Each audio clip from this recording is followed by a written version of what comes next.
wali abantu besta gye bakuba emiggo bwambye ki enkoko kati owa polisi yali kuba emiggo aba polisi mbawawondi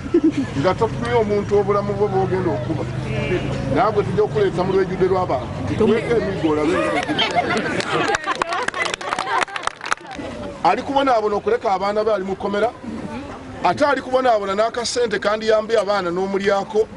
ate n'omutwala ne mu prison ng'omala n'okulya ki sente ze abo ndi kubanoonyereza bwakeera ku makya Town Council nejja neemenya ennyumba evunaanizibwa omukyala Akoth gy'avunaana amakubo yanti yagimenya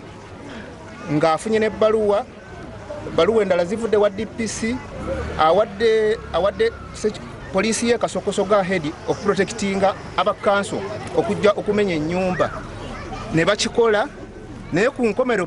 poliisi neetayamba mukama waffe kanso yennyini yajja neekola ki neemenya nga tutunula misana tuku neetwala ebintu byonna ebyaliwo nga tutunula kubanga yamugaana omukazi okuzimba n'agaana